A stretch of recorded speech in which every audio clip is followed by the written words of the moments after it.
Dear friends, channel में आपका एक बार पुनः स्वागत है। और जैसा कि आपको विदित है कि हम Uttar Pradesh revenue code land law पर स्टडी कर रहे हैं और उसकी काफ़ी सारी वीडियो हमने पहले भी अपलोड की जा चुकी हैं चैनल पर। तो उसी के क्रम में हमारा आज का इम्पोर्टेंट टॉपिक है एक्सचेंज, हिंदी में बोलें तो विनिमय, धारा 101। तो एक्सचेंज शब्द से ही जैसे पता चलता है कि बदलना, एक वस्तु के बदले किसी दूसरी वस्तु को बदलना। हालांकि कोड में इसको डिफाइन कहीं नहीं किया गया है, लेकिन यदि उत्तर प्रदेश रेवेन्यू कोड में एक्सचेंज के सब्जेक्ट मैटर को देखें तो इसका अर्थ है कि एक ज़मीन के बदले में दूसरी ज़मीन को बदलना, ये एक्सचेंज है। यदि आप लॉ स्टूडेंट्स हैं तो ये मानकर चलिए कि एग्ज़ाम पॉइंट ऑफ व्यू से ये बहुत इंपॉर्टेंट क्वेश्चन है और व्यवहारिक दृष्टि से भी ये इसलिए महत्वपूर्ण हो जाता है कि आप अगर आप ज़मीन एक्सचेंज करते हैं तो आपको स्टाम्प ड्यूटी और रेवेन्यू फीस नहीं देनी होती, यानी रजिस्ट्री फीस नहीं देनी होती। और दूसरी बहुत इंपॉर्टेंट बात इसमें यह है कि आप ऐसी ज़मीन के साथ एक्सचेंज कर सकते हैं जिस ज़मीन को आप खरीद नहीं सकते, बेच नहीं सकते। ग्राम समाज की जो भूमि होती है उस ज़मीन से भी आप कोई भी भूमिधर उसको एक्सचेंज कर सकता है। इसका पर्पज़ जनरली यही है कि आपकी खेती के बीच में कहीं कोई ग्राम समाज की भूमि है, कोई पौंड की भूमि है, तालाब की भूमि है, तो उससे असुविधा आपको खेती करने में हो रही तो आप उसको किसी भूमि से एक्सचेंज कर सकते। या इवन आपके कोई चकरोड में व्यवधान हो रहा है तो खेती सुधार के पर्पज़ से ये कानून हमें ये राइट देता है कि आप उसकी ग्राम समाज की जो भूमि होती है उसके साथ भूमि को एक्सचेंज कर सकते हैं। तो इसके पूरा प्रोसेस और उसके बाद राइट आपको वही वाले मिल जाएंगे। आप श्रेणी 1 के भूमिधर थे तो उस ज़मीन में आपको श्रेणी 1 का ही राइट आपको मिल जाएगा। तो इस पर हम डीपली डिस्कस करेंगे और जो नियमावली है 2016 उसके अनुरूप पूरी प्रोसीजर और सेक्शन वाइज इस पर डिस्कस करेंगे। सारा टॉपिक क्लियर होगा। पेशेंस रखिए और वीडियो में अंत तक बने रहिए। और यदि हाँ आपने चैनल सब्सक्राइब नहीं किया है तो चैनल को सब्सक्राइब कर लीजिए ताकि मेरी वीडियो का जो लिंक है, वीडियो की जो नोटिफिकेशन है वो आप तक आसानी से पहुंचती रहे। Let's we start quickly. Board की ओर चलते हैं। सेक्शन 101 सब क्लोज 1, देखिए इसकी धारा 101 का सब क्लोज 1 कहता है any bhumidhar may with prior permission in writing SDO, अर्थात उप जिलाधिकारी से आपको एक्सचेंज करने के लिए परमिशन लेनी होगी और वो भी लिखित में। और कौन कौन लोग इसके लिए अप्लाई कर सकते हैं? हील्ड बाय अनदर भूमिधर, और यानी कोई भूमिधर किसी भूमिधर से एक्सचेंज कर सकता है, दूसरे भूमिधर से एक्सचेंज कर सकता है। और इसका बी पार्ट कहता है इंटरेस्टेड टू एनी ग्राम पंचायत और ए लोकल अथॉरिटी सेक्शन 59। ये बहुत इंपॉर्टेंट बात यह है, जैसा मैं बता रहा था आपको कि धारा 59 के अंतर्गत आने वाली वो सारी लैंड जिसको स्टेट गवर्नमेंट ने पब्लिक यूटिलिटी के लिए, पब्लिक पर्पस से ग्राम पंचायत को दिया है, यानी ग्राम पंचायत में वो भूमि वेस्ट करती है या वेस्ट कर रही है, धारा 59 की वो लैंड जैसे चरागाह की भूमि, पास्चर लैंड, खलियान भूमि, खेल का मैदान, शमशान, कब्रिस्तान, इवन वो चकरोड की भूमि हो, संपर्क मार्ग हो, इस तरह की सारी भूमि जो सेक्शन 59 में आती है उसको हम एक्सचेंज कोई भूमिधर कर सकता है और उसको वही राइट प्राप्त हो जाएंगे। ये इसका क्लॉज 1 कहता है, सेक्शन 101 का सब क्लॉज 2 क्या कहता है? SDO shall refuse permission in the following case. उप जिलाधिकारी, सब डिविजनल ऑफिसर आपको मना कर सकता है। कब कर सकता है? ये इससे सारी बातें क्लियर हो जाएंगी। SDO इससे पहले जो ओल्ड एक्ट था यानी यूपी ZAND एक्ट, उसमें कोई स्पेसिफिक प्रोविज़न नहीं दिया गया था, लेकिन यहाँ UPRC में ये स्पेसिफिक ग्राउंड दी गई है कि इस ग्राउंड पे आपको जो प्रार्थना पत्र है वो उसको SDO खारिज कर देगा, निरस्त कर देगा। वो क्या ग्राउंड है अब देखिए। नंबर 1 देखते हैं इसका। If exchange is not necessary for consolidation और कल्टीवेशन, यदि आपने ऐसे एप्लीकेशन दे दिए और आवश्यकता नहीं है किस चीज़ की, या तो वो भूमि इकजाई हो यानी कंसोलिडेशन मतलब कहना चाहिए चकबंदी के लिए नहीं दी गई हो, या दूसरे वो खेती में सुधार के पर्पज़ से न दी गई हो। यदि आपको दोनों में से कोई कारण नहीं है खेती में सुधार के लिए नहीं है या एक जगह भूमि को करने के लिए नहीं है, तो एसडीओ उसको खारिज कर सकता है। इससे एक बात ये सिद्ध हो जाती है कि भूमि ज़्यादा दूर की नहीं होनी चाहिए एक्सचेंज के लिए। नेक्स्ट आता है वैल्यूएशन ऑफ लैंड डिफरेंस, यानी difference between valuation of the land, यानी जो भूमि, जिस भूमि का आप जो दी गई भूमि है विनिमय में या एक्सचेंज में, और जो ली गई भूमि है उसकी जो मालियत है उसमें डिफरेंस नहीं होना चाहिए, अंतर नहीं होना चाहिए। उसकी जो मालियत, जो सर्किल रेट के हिसाब से जो उसकी मालियत निकल कर आती है, जो कलेक्टर द्वारा सर्किल रेट जारी की गई है, उसके हिसाब से उसमें अंतर नहीं होना चाहिए। अगर अंतर है भी तो वो 10% से ज़्यादा का नहीं होना चाहिए। अगर ये अंतर ज़्यादा होता है तो एसडीओ आपकी इसको रिफ्यूज़ कर देगा, एक्शन देने से डिनाई करेगा, अर्थात वो उसको खारिज कर देगा। नेक्स्ट आता है difference between area of the land, number 3। यदि देखिए जो एक्सचेंज में भूमि दी जा रही है या ली जा रही है, यदि उसका जो क्षेत्रफल है वो समान होना चाहिए। अगर क्षेत्रफल में अंतर है भी तो वो 25% से ज़्यादा का नहीं होना चाहिए। अगर ये ज़्यादा होता है तो भी एसडीओ उसको निरस्त कर देगा।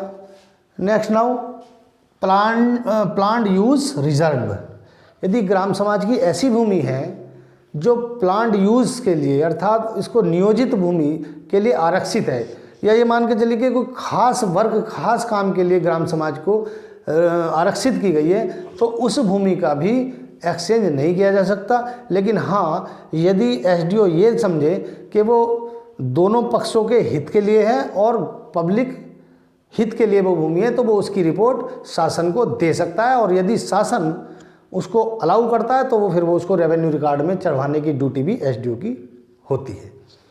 नेक्स्ट नाउ ये आता land is not located in same और एडजेंट विलेज। देखिए ऐसी भूमि जिसका हम एक्सचेंज कर रहे हैं वो एक ही तहसील की होनी चाहिए, सबसे पहली बात। और तहसील में भी अगर वो एक ही गांव की लैंड होनी चाहिए, अगर एक गांव की नहीं भी है तो वो पड़ोस के गांव, यानी एक गांव से सटी हुई दूसरे गांव की जो भूमि होती है उसकी ज़मीन भी हो सकती है, अर्थात बहुत दूर की ज़मीन का एक्सचेंज नहीं किया जा सकता। ये इसका सब क्लोज 2 का नंबर 4 कहता है। नेक्स्ट नाउ सब रूल 3 एक्सचेंज बिटवीन 2 और मोर को शेयर्स। देखिए यदि अनडिवाइडेड शेयर्स कोई टेन्यूर होल्डर के पास है तो वो फिर उसको एक्सचेंज नहीं कर सकता, यानी सह खातेदार किसी अन्य भूमिधर के साथ एक्सचेंज भूमि को नहीं कर सकता।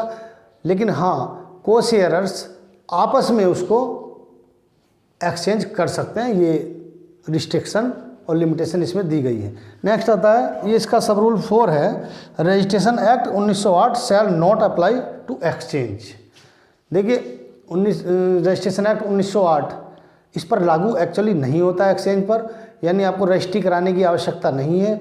जब भूमि एक्सचेंज हो जाती है तो उसका म्यूटेशन कराने की, उसमें दर्ज कराने की रेवेन्यू रिकॉर्ड यानी रिकॉर्ड्स ऑफ राइट जो फर्द या खतौनी होती है उसमें दर्ज कराने की जो ड्यूटी होती है वो एसडीओ की होती है, वो उसको दर्ज करने के आदेश देगा। ये इसका सब रूल 4 कहता है। नेक्स्ट देखिए सेक्शन 102, सेक्शन 110 में कॉन्सिक्वेंसेस ऑफ एक्सचेंज के दिए गए हैं। इसका धारा 102 कहती है जो परिणाम होंगे जब एक्सचेंज होगी भूमि तो उसके परिणाम क्या होंगे। देखिए नंबर 1 तो परिणाम ये होगा कि उसको एसडीओ खतौनी में दर्ज कराएगा, फर्द में दर्ज करने का आदेश देगा, तो उसका म्यूटेशन हो गया और उसको वही राइट प्राप्त होंगे उस भूमिधर को जो उसको पहले भूमि में थे, उसके राइट्स प्रभावित नहीं होंगे। दूसरी चीज़ रेवेन्यू, लैंड रेवेन्यू की बात आती है। लैंड रेवेन्यू का क्या परिणाम होगा, लैंड रेवेन्यू भी प्रभावित इससे नहीं होता। लैंड रेवेन्यू पूर्व की भांति उसको उस टेन्यूर होल्डर्स को देना होगा एक्सचेंज के बाद भी। तो देखिए हमने अभी पढ़ा सेक्शन 101 का सब सेक्शन 1, 2, 3 एंड 4 और सेक्शन 102 उसके परिणाम। अब इसको शॉर्ट में इसके प्रोसीजर पर जाते हैं। जो इसका नियमावली 2016 है उसका प्रोसीजर क्या है, तो प्रोसीजर के लिए मोटा मोटी शॉर्ट में बात करते हैं। पर अन्यथा वीडियो बहुत लंबा हो जाएगी। तो उसमें सबसे पहले है रूल्स 100। रूल 100 कहता है application for exchange between two bhumidhars. जब दो भूमिधरों के बीच में एक्सचेंज किया जाता है तो उसमें क्या पर्टिकुलर्स देने होंगे। तो उसमें सबसे पहले देखिए एप्लीकेशन में नाम, पिता का नाम और एड्रेस, और जो भूमि आप दे रहे हैं विनिमय में, एक्सचेंज में, और जो भूमि ली जा रही है उसका खसरा नंबर, उसका रकबा एरिया कितना है और उसकी लोकेशन ये देनी होगी। और उसमें ये शो करना पड़ेगा किस कारण से, या भूमि सुधार के लिए एप्लीकेशन दी जा रही है या ज़मीन को उसको कंसोलिडेशन के लिए दी जा रही है, वो डिवाइडेड है या अनडिवाइडेड है। वैल्यूएशन ऑफ लैंड्स यानी जो भूमि गिवन एंड रिसीव भूमि है एक्सचेंज के अंतर्गत, उसकी जो माल्यता आती है, जो वैल्यूएशन आती है, उस वैल्यूएशन में डिफरेंस कितना है या वैल्यूएशन समान आती है, ये आपको मेंशन करना होगा। और दूसरी इसी प्रकार से दी गई भूमि और ली गई भूमि जो एक्सचेंज में है उसका एरिया, उसका क्षेत्रफल कितना है, वो समान है कि डिफरेंस है, और डिफरेंस है तो कितना है, ये भी आपको लिखित में एप्लीकेशन में देना होगा। और उसकी लैंड ऑफ लोकेशन, आपको लोकेशन बतानी होगी कि वो भूमि दूसरी भूमि से कितनी दूर है, उसी विलेज में है या उस तहसील में है या उसके किसी सटे हुए गांव में है। और इसका सब रूल 2 कहता है आपको सारी फर्द खतौनी यानी rights of records of rights की सर्टिफाइड कॉपी आपको उस एप्लीकेशन के साथ सबमिट करनी होगी। नेक्स्ट आता है application for exchange land of gram panchayat. Gram panchayat की भूमि के साथ अगर आप एक्सचेंज करते हैं या कोई भूमिधर एक्सचेंज करता है तो इसका जो सब रूल 101 कहता है उसमें वे सारे पर्टिकुलर्स तो मेंशन करने ही होंगे जो एक भूमिधर ने हमें इससे पहले बताया।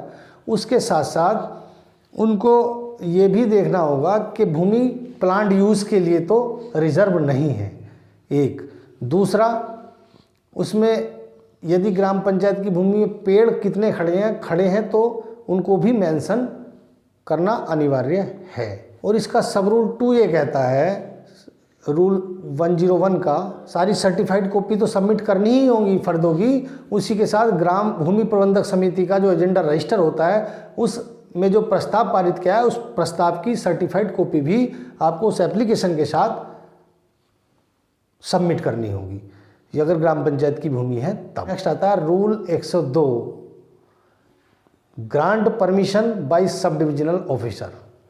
देखिए एसडीओ यदि उसके पास कोई एप्लीकेशन जाती है तो पहले वो नोटिस जारी करेगा पार्टीज़ के नाम, और नोटिस के बाद जो डेट होगी उस पर यदि कोई पट्टेदार है या कोई बंधकदार है, किसी भूमि रहन रखी हुई है, वो आकर के अपनी बात रखता है उसको सुनेगा। अन्यथा यदि सेक्शन 101 के जो सब सेक्शन 2 है उसके अंतर्गत जितनी रिस्ट्रिक्शन है वो रिस्ट्रिक्शन उसमें नहीं आती और उस रिस्ट्रिक्शन से बाहर भूमि है तो फिर वो उसमें परमिशन देगा, और परमिशन के बाद देने के बाद उसको अपने नीचे के किसी अधिकारी को, तहसीलदार या रेवेन्यू इंस्पेक्टर को, उसको रेवेन्यू रिकॉर्ड में अर्थात फर्द खतौनी में भी दर्ज करने के आदेश करेगा। और इस प्रकार से मैं समझता हूँ ये सारा टॉपिक और प्रोसीज, सेक्शन और रूल्स आपको क्लियर हुए होंगे। तो if you have like this video तो please subscribe, share and comments. Thank you for watching the video.